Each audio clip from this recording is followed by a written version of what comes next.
gente vai falar sobre um assunto muito importante que atinge cerca de 20 milhões de brasileiros. É a perca parcial da audição. As causas são inúmeras e nós vamos saber um pouco mais sobre este assunto agora no quadro ABC da Saúde.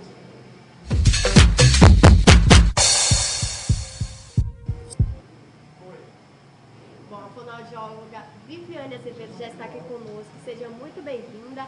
Vamos falar um pouco o que seria, como classificar uma pessoa surda, ou com perca de audição.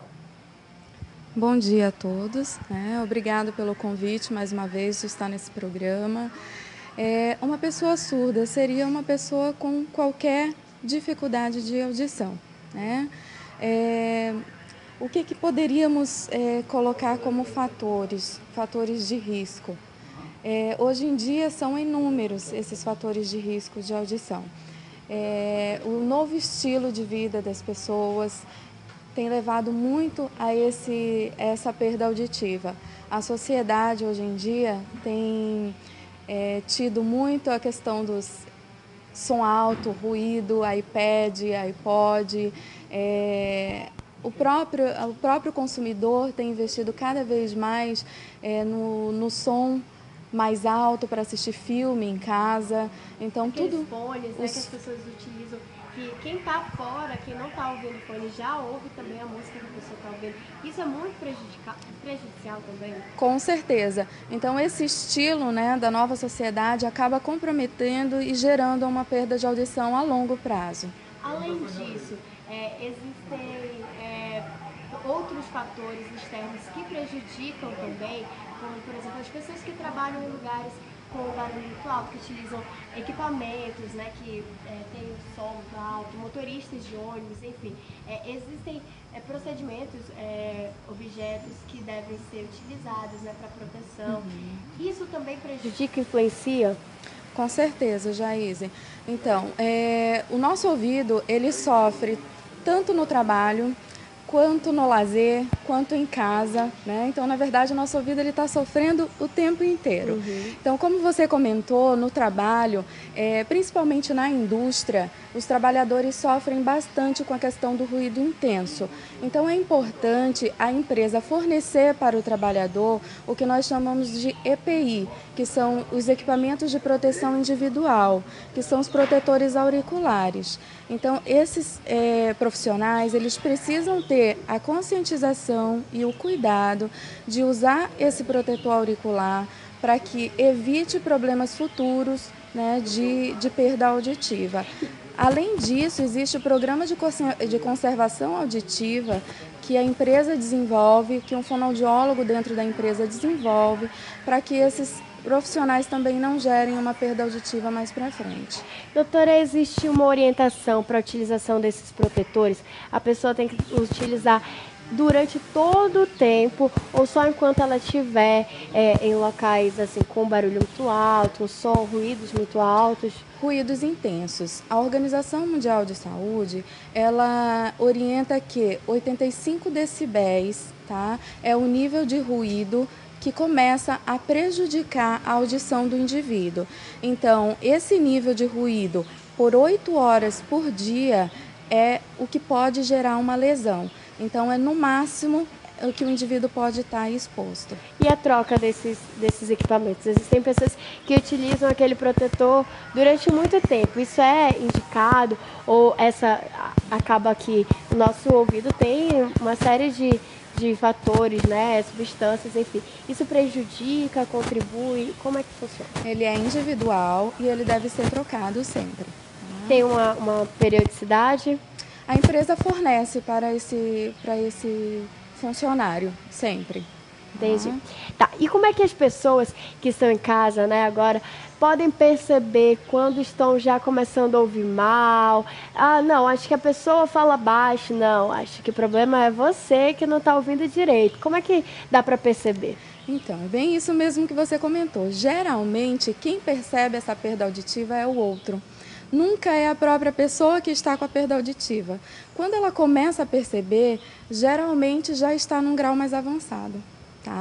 Então, essa pessoa já começa a ter uma dificuldade na compreensão da fala do outro, ela já pede para repetir, então Sim, o que você falou, né? Então já começa a ter dificuldade em ambientes ruidosos, principalmente em ambientes de conversa mútua, em ambientes de shopping, praça de alimentação. Então, geralmente, os fonemas da fala já começam a ficar mais difíceis para a compreensão. É o que a gente chama de dificuldade na inteligibilidade de fala. E isso é prejudicial, inclusive, né, para aquelas pessoas que já são mais idosas, que vão atravessar ruas, que não conseguem perceber, né, o carro, o barulho do carro, enfim. É até prejudicial e pode causar risco de vida, né, dessas pessoas. Com certeza. Bom, então, existem vários tipos de surdez, né? Sim. Quais seriam eles? Existem a perda condutiva, tá? Que é uma perda que acomete o ouvido externo e médio, tá? Que é o mais conhecido, a otite, tá? Uhum. Geralmente essa perda ela é reversível, o tratamento ele é médico, muitas vezes medicamentoso.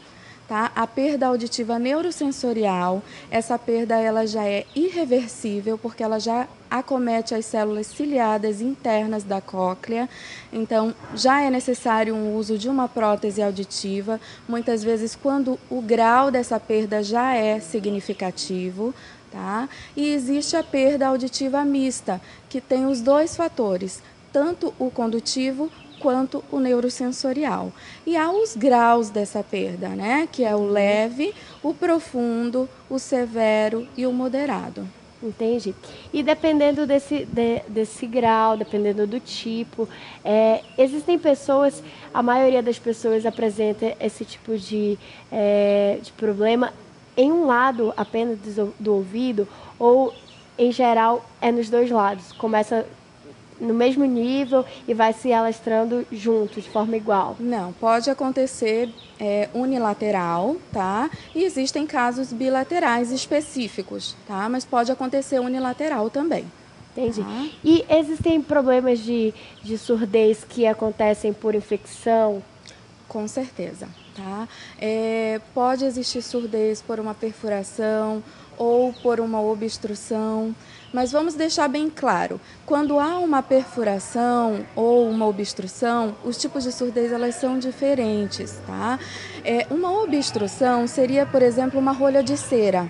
Essa surdez ela seria temporária. Tá? O que acontece? O limiar auditivo desse paciente ele está temporariamente acometido. Se a pessoa for fazer uma audiometria nesse período, ele vai dar rebaixado, mas porque há um impedimento no canal auditivo desse paciente que impede o caminho desse som.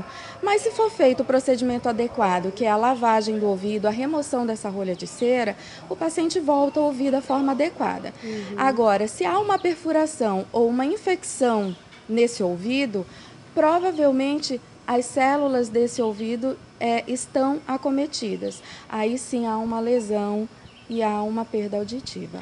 E aí a senhora falou, né, dos tratamentos, né, que existem pessoas que utilizam medicamentos, fazem tratamentos, existem outras que têm que utilizar a prótese, né? Eu acho que esse é o maior medo das pessoas, é o maior preconceito, não sei. As pessoas que utilizam as próteses, elas ouvem da mesma forma? A única diferença é que ele está ali colocado? Como é que funciona?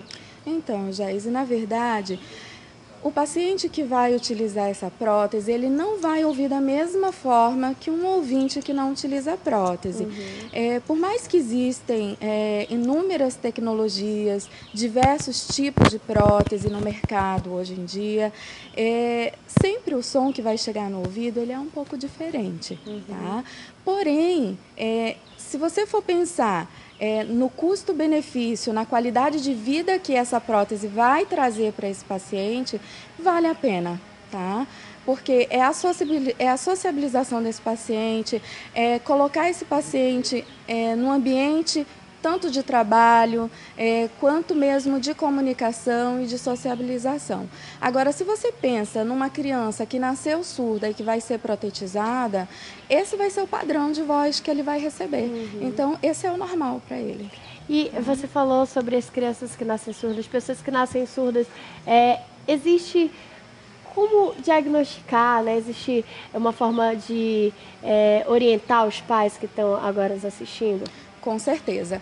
É lei, né? Já é obrigatório o teste da orelhinha, então você pode exigir que o seu filho faça o teste da orelhinha em toda a maternidade, tá? Então é o primeiro exame que o seu filho deve fazer para diagnosticar. Fora isso, existe o BERA, que pode ser realizado. E mais para frente, nós temos as audiometrias, que podem ser realizadas. A partir de que idade pode fazer a audiometria? A partir do momento onde a criança possa responder, porque é um exame que depende da resposta do paciente. Antes disso, existem outros meios de avaliar. Então, a audiometria ele é um exame indolor, é um exame feito em cabine pelo fonoaudiólogo, mas que depende da resposta do paciente. Então, realmente, a partir de uns 4 anos, que seria o ideal. Mas existem outros exames que podem ajudar a detectar antes se existe ou não uma perda auditiva. E aí, quanto mais cedo identificar, mais chances tem de se curar totalmente, né? Com certeza, porque a gente precisa dar esse meio e dar essa possibilidade de desenvolvimento para essas crianças. E agora eu queria falar sobre a questão do cotonete, a limpeza, né, do ouvido. Tem gente que tem mania de limpar o ouvido 3 vezes no dia, todos os dias. Qual é o correto, né? Tá. A limpeza do conduto, ela deve ser realizada apenas com o dedo, tá? Envolto na toalha úmida, apenas aonde o dedo conseguir tocar. Não devemos utilizar nada pontiagudo, não devemos utilizar o próprio cotonete, tá? Por quê? Porque a cera, ela é uma proteção para o ouvido. Tá? Pessoas que têm excesso de cera, existe uma lavagem, existe um procedimento adequado para a remoção dessa cera. Tudo aquilo que é produzido dentro do ouvido é realmente para proteger o ouvido. Então, apenas a limpeza com o dedo e com a toalha. Esse é o adequado. E falando ainda nesse assunto, a Marília Souza do Centro, ela mandou uma pergunta para a gente perguntando se o uso do cotonete pode causar surdez. Caso se perfurar o tímpano, pode gerar, sim, uma alteração, pode gerar uma inflamação, né? Pode gerar lesão da membrana timpânica. Então, por isso, a gente tem que ter cuidado. Por isso, a não orientação em utilizar objetos pontiagudos. Tá, e temos uma outra pergunta aqui também, da Roberta Cunha, do Parque 10. Ela pergunta, crianças já podem nascer surdas mesmo sem casos na família? Com certeza. Como eu já citei, a surdez ela pode ser hereditária, mas ela também pode ser causada por outros fatores. No caso, a surdez ela pode ser transmitida na gestação da mãe para o bebê, por algumas doenças como a sífilis, o citomegalovírus, a herpes, né, a rubéola congênita. Então, nós temos algumas doenças aí que podem ser transmitidas da mãe para o bebê, a própria incompatibilidade sanguínea, né? E fora a gestação, nós temos aí algumas outras doenças que a criança pode desenvolver, que é a cachumba, né? Então, isso tudo a gente tem que tomar cuidado, existe a vacinação para que a gente não deixe as nossas crianças sem o cuidado necessário. E assim, as pessoas que gostam de tomar muito banho de piscina, banho de rio, banho de mar, enfim, a gente sabe que geralmente quando as pessoas voltam do banho falam, eu tô com o ouvido cheio de água, enfim. Esses hábitos, esses costumes prejudicam também? Sim, porque as otites repetitivas, elas podem levar, sim, a uma sequela auditiva. Não é casos isolados, tá? Mas quem costuma ter de forma repetitiva essas otites pode gerar a longo prazo uma sequela auditiva. E aí existem até aquelas pessoas que, não, coloca um pouco de água no ouvido de novo e vira para poder sair, enfim. Esses procedimentos não são indicados. Não, essas receitas caseiras realmente não são indicadas. O importante é você procurar um médico otorrinolaringologista, fazer o procedimento adequado, usar a medicação adequada, para que você faça a conduta mais assertiva, né? E tenha a conduta realmente correta desse tratamento. Doutora Viviane, vamos falar então como que as pessoas podem evitar esses problemas de audição, de surdez mesmo, né? Que tipos de hábitos eles devem ter, que tipo de condutas eles devem ter para evitar isso? Em primeiro lugar, prevenção. né? Em questão do ruído, vamos voltar lá para os trabalhadores na empresa. Ter a consciência de usar os EPIs, tá? Então, usar os protetores auriculares, fazer a audiometria que a empresa oferece de forma semestral, geralmente é feito dessa forma, tá? Então, é importante fazer esse controle para evitar futuros danos. Além disso, fazer o descanso, o repouso após jornada de trabalho, que é fundamental. É importante, né? É importantíssimo. De preferência num lugar calmo, tranquilo, sem nenhum ruído. Sem nenhum ruído.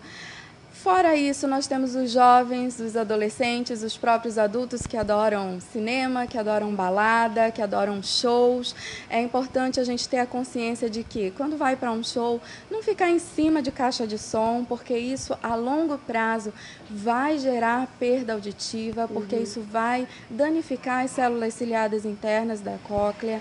Então, não é que isso vai gerar um trauma naquele dia no teu ouvido, mas com o decorrer do tempo, pode gerar uma perda auditiva, então vamos prevenir, né? iPod, iPad é bacana, é legal, vai para academia, o som alto, mas é importante a gente manter o som mais adequado, nada de 85 decibéis para cima, tá? Um dado bem importante, no trânsito, a gente acredita que assim, a buzina é algo muito inofensivo, né? Mas a buzina, ela chega a 100 decibéis. Tá super acima do padrão. Nesse padrão, a gente poderia estar exposto apenas 1 hora, né, por dia. Então, você imagina os motoristas de ônibus, os guardas de trânsito, que estão expostos a muito mais do que isso no trânsito. É um estresse bastante, é um fator de risco muito grande. Então, procurar realmente se proteger com relação a isso, os profissionais que realmente vivem desta função. Então, existem os protetores que podem ajudar, os abafadores, né? E, além dessa proteção, como eu posso me cuidar quando eu já tenho uma perda auditiva? Procurar o profissional especializado, no caso o otorrino, no caso o fonoaudiólogo, fazer a avaliação indicada. O fonoaudiólogo vai poder fazer a tua audiometria, vai poder te avaliar, indicar a prótese mais certa, mais adequada, porque no mercado existem várias próteses. Não é qualquer prótese que é indicada para você. Depende do teu grau, da tua perda, do tipo de perda. E nisso, fazer a adaptação também dessa prótese. Porque não é só colocar a prótese. Existe todo um processo de adaptação para ela. Todas as pessoas são diferentes, né? Com então certeza. É importante que a pessoa se sinta à vontade também para usar, né? Justamente. Não ficar saindo, caindo o tempo todo. Até porque, se não for confortável, a pessoa deixa na gaveta e não utiliza mais. Entendi. Doutora Viviane Azevedo, muito obrigada pela sua participação aqui no Estilo de Vida. Já deixamos aqui o convite para voltar outras vezes. Um ótimo dia para você. Muito obrigada. Olha, a gente vai para um breve intervalo e daqui a pouquinho a gente volta com mais informações para você. Não saia daí. Como